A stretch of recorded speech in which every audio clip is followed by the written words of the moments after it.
অমিত শাহের সঙ্গে বাংলার বিরোধী দলনেতা শুভেন্দু অধিকারীর সাক্ষাৎ। কি প্রসঙ্গে বৈঠক, জবাবে বিষয় ব্যাখ্যা না করলেও বৈঠকের ক্রিয়া প্রতিক্রিয়া আগামী দিনে টের পাওয়া যাবে দাবি শুভেন্দু। স্বরাষ্ট্রমন্ত্রীর সঙ্গে বৈঠক সেরে বেরিয়ে কড়া পদক্ষেপের পক্ষে সওয়াল করলেন তিনি। সংসদ চত্বরে দাঁড়িয়ে বাংলার মমতা সরকারের বিরুদ্ধে ক্যাগ রিপোর্টে তোলা অভিযোগ প্রসঙ্গে সরব ছিলেন বিরোধী দলনেতা। অর্থমন্ত্রী নির্মলা সীতারামনের সঙ্গে সাক্ষাতে বিষয়টা উত্থাপন হয়েছে জানান শুভেন্দু। জিএসটির অর্থ ছাড়ার আগে বাংলাকে অডিট করাতে নির্দেশ দিক অর্থমন্ত্রক। নির্মলা সীতারামনের কাছে এহেন আবেদন করেন শুভেন্দু অধিকারী।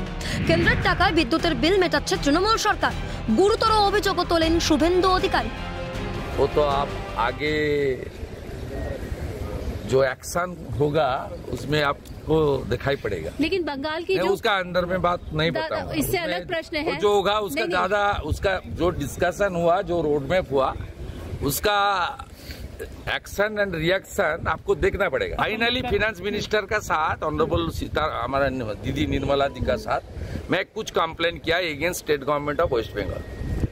एक कैग रिपोर्ट जो आया है उसमें 2 लाख करोड़ का भ्रष्टाचार धांधली हुआ है। 2 स्टेट में जीएसटी का ऑडिट नहीं हो रहा है। पंचायत, जिला परिषद, कॉर्पोरेशन और अर्बन लोकल बॉडीज में भेज रहा है सेंट्रल गवर्नमेंट। इसमें इलेक्ट्रिसिटी बिल पेमेंट हो रहा है। নাটক করছেন বিরোধী দলনেতা, সুর চড়া তৃণমূল কংগ্রেসের। দলের মুখপাত্র কুণাল ঘোষ বলছেন, শুভেন্দু অধিকারীদের রাজনীতি দিল্লি ভিত্তিক প্রতিহিংসার রাজনীতি। তিনি জুড়েছেন, ক্যাগ রিপোর্ট প্রসঙ্গে ব্যাখ্যা দিয়েছে তৃণমূল কংগ্রেস।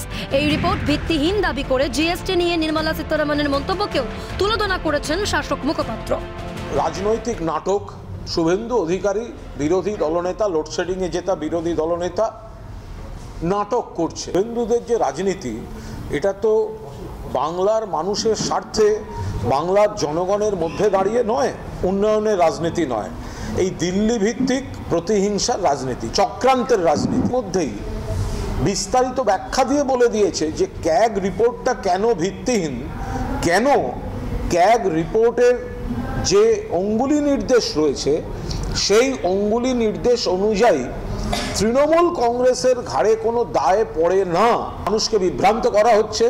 যে মাপকাঠিগুলি সেগুলি রাজ্য সরকার পুরোদস্তুর পূর্ণ করছেন।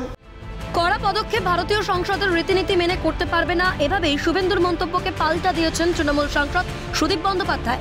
আর কি বললেন তিনি?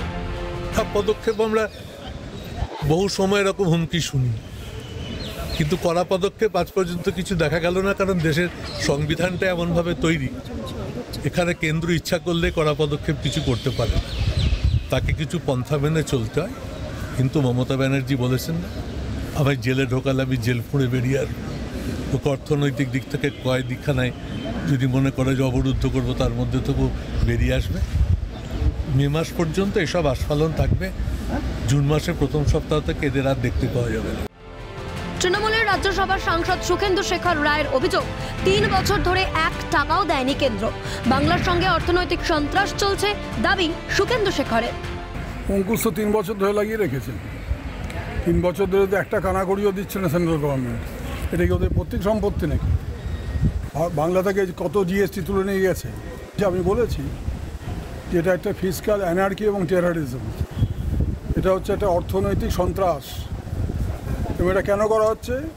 যে গরিব মানুষরা মমতার সঙ্গে আছেন, তৃণমূলের সঙ্গে আছেন, তাদেরকে ভাতে মারো, এটা হচ্ছে ওদের পরিকল্পনা।